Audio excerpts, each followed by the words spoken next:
అందరికి నమస్తే. సువర్ణ మీడియా ప్రేక్షకులకి వీక్షకులకి అందరికి కూడా మరొకసారి మా సువర్ణ మీడియా తరఫున మీకు వెల్కమ్ టు సువర్ణ మీడియా చెప్తున్నాను. అయితే ముఖ్యంగా మనం కొన్ని విషయాలైతే ఈరోజు చర్చించుకోబోతున్నాం. ప్రతి ఒక్కరికి కూడా శ్మశానం అంటే ఎలా ఉంటుంది, శ్మశానంలోకి వెళ్తే దెయ్యాలు ఉంటాయా, భూతాలు ఉంటాయా అనేటువంటి డౌట్ ఉంటుంది. ఎక్కడైతే శ్మశానంలో శవాలు తగలబెడతాము అక్కడే నిద్రించేవాళ్ళు, చిన్నపిల్లలతో ఆడుకునేవాళ్ళు శ్మశానం వాళ్ళకి దేవాలయం లాగా మలుచుకుంటున్నారు. అయితే ఇదంతా కూడా మన నెల్లూరు జిల్లాలోని నరుకూరు వద్ద శ్మశాన వాటికలో మనం చూస్తున్నాం. అయితే ఇక్కడ చాలా కుటుంబాలు, చిన్నపిల్లలు అక్కడే వంటలు వండుకోవడం, అక్కడే పడుకోవడం, నిద్రపోవడం, అక్కడే ఆడుకోవడం, పాటలతో ఇక్కడ ఉంటున్నారు అనమాట. అయితే వాళ్ళ జీవన విధానం ఎలా ఉంటుంది, వాళ్ళు ఏం చేస్తారు, వాళ్ళకి భయం ఉంటుందా లేదా, ఇక్కడ దెయ్యాలు ఉంటాయా, రాత్రుల్లో ఎలా ఉంటుంది, ఈ యొక్క శ్మశాన వాటికలో ఇంత అంటే అర్ధరాత్రి కావచ్చు, అదేవిధంగా నైట్ టైంలో కావచ్చు, వాళ్ళకి ఎటువంటి కళలు వస్తాయి, అక్కడ నిజంగానే దయ్యాలు తిరుగుతూ ఉన్నాయా, శ్మశానం ఏ విధంగా ఉంటుంది, ఈ విషయాలన్నీ కూడా కొన్ని మీకు క్లియర్ కట్గా తెలియజేయడానికి మా సువర్ణ మీడియా సాహసం ఇంత దూరం వచ్చింది. ఒకసారి వాళ్ళ జీవన విధానం ఎలా ఉందో తెలుసుకుందాం. Please follow me.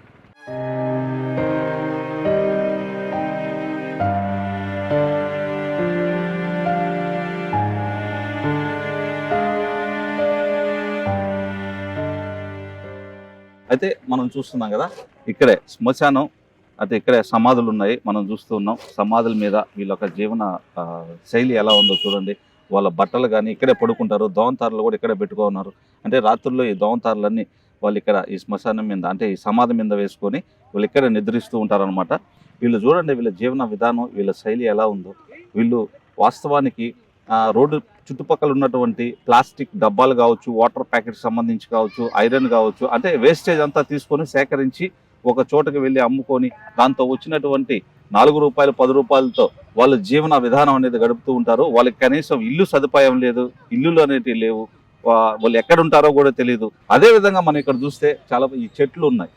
రాత్రుల్లో కానీ మనం ఈ చెట్లని, ఈ శ్మశాన వాటికలో ఉన్నటువంటి ఇవన్నీ కానీ చూసినట్లుగానైతే ఎంత భయంకరంగా ఉంటుందో, కనీసం ఆ వైపు పోవాలన్నా కానీ చాలా ఇది విధానంగా ఉంటుంది. అయితే ఇక్కడే వంటలు వండుకుంటూ ఉంటారు. అంటే ఇదంతా కూడా ఒకనొకప్పుడు ఇక్కడ శ్మశానంగా ఉండేది. వీళ్ళకి కనీసం వీళ్ళకి ఉండడానికి ఇల్లు కూడా లేనటువంటి పరిస్థితి.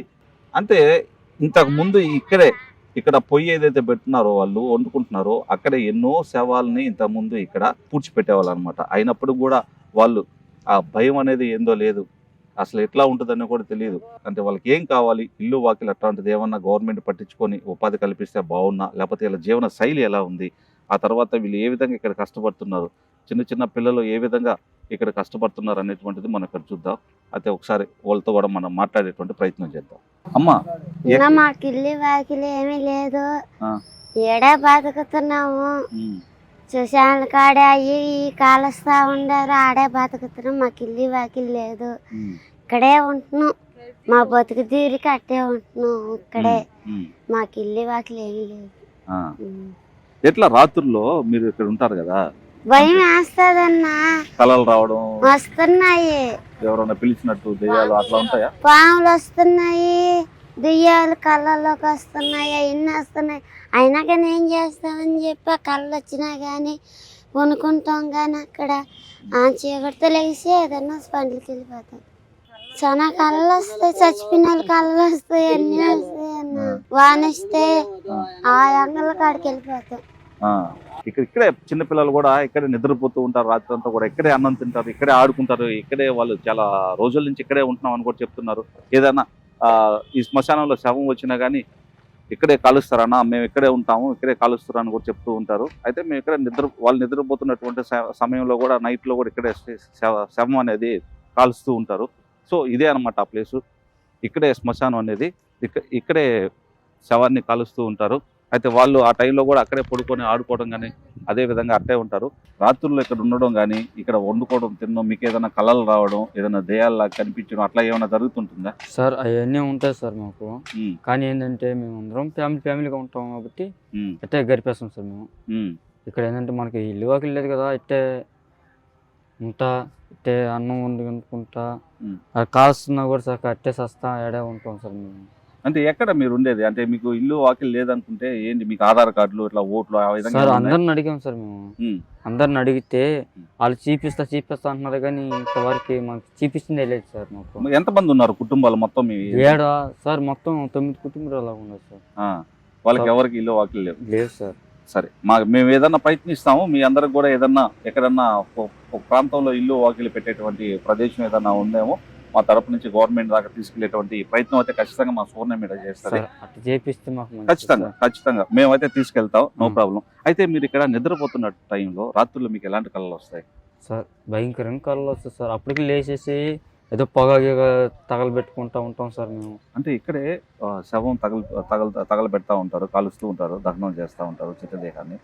అయితే ఇక్కడ మీరు ఇక్కడే పుడుకో ఉంటారు, అన్నం తింటా ఉంటారు, మీకు ఎలా అనిపిస్తుంది ఆ టైంలో? సార్ అటువంటి టైంలో దూరంగా వెళ్ళిపోవాలనిపిస్తుంది సార్. ఏంటంటే చిన్న బిడ్డలు అందరూ నిద్ర పరిస్థితిలో పాలాక ఎడే అది కాలుతా ఉంటుంది, మేము పాటికి మేము తింటా ఉంటాం సార్. అప్పుడు మీరు వేరే చోటుకి వెళ్ళాలని ఆ టైం అనిపించదా? సార్ మమ్మల్ని ఆదుకునే మామూలు ఇంతవరకు లేదు సార్. మేము ఇక్కడ ఎన్ని సంవత్సరాల నుంచి ఉన్నాం సార్. ఏం చేస్తూ ఉంటారు మామూలుగా మీరు పని? మేము కాగితాలు బీతాలు ఏరుకుంటా ఉంటాం. మీ జీవనాధారం అదే? అవి ఏరుకుంటాం, అన్నం గిన్నం చూశారు కదా సార్ మీరు? చూసాను అన్ని చూసాను. అదే ఆడ వండుకుంటాం, తింటాం, ఈ జామ వస్తే చిమ్ముకుంటాం, ఎవరి పక్కల వాళ్ళు వండుకుంటాం ఉంటాం సార్. ఆయన పెద్దోళ్ళు కూడా అట్టే ఉన్నారు సార్. సరే సరే, పెద్దోళ్ళు కూడా పై తీస్తున్నారు. ఏంటంటే మా బిడ్డలు ఇట్ట ఏంది ఇదని చెప్పి వాళ్ళు కూడా చూస్తున్నారు. కానీ పాపం వాళ్ళ వల్ల కూడా ఏం కావటం అందరిని అడుగుతున్నారు. అదే సార్ మా పరిస్థితి.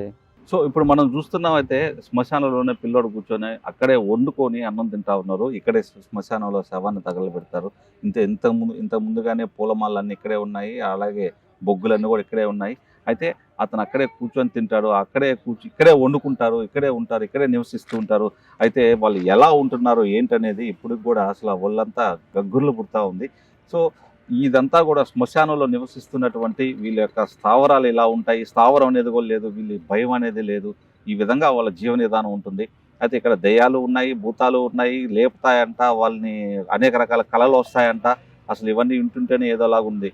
సో ఇదన్నమాట మనం చూసుకున్నట్లుగానైతే శ్మశానంలో నివసిస్తున్నటువంటి వాళ్ళ యొక్క జీవన శైలి విధానం ఏ విధంగా ఉందనేది ఈరోజు మనం చూసాము. త్వరలోనే అంటే ఈ వీడియో ద్వారా ఎవరైనా అధికారులు కానీ ఇంకెవరైనా గమనించి వాళ్ళకి ఏదైనా సపరేట్గా ఏదైనా ఇల్లులు లేకపోతే స్థలాలు కేటాయించాలని చెప్పి కూడా మనస్ఫూర్తిగా మా సువర్ణ మీడియా తరఫున కోరుకుంటూ ఉన్నాం. ఇది వాళ్ళ కార్యక్రమం. మరొక ప్రత్యేకమైన కార్యక్రమంలో మళ్ళీ కలుసుకుందాం. Until then keep watching Suvarna media. Don't forget to subscribe and like and share. This is RJV and the video journalist Mallikarjun.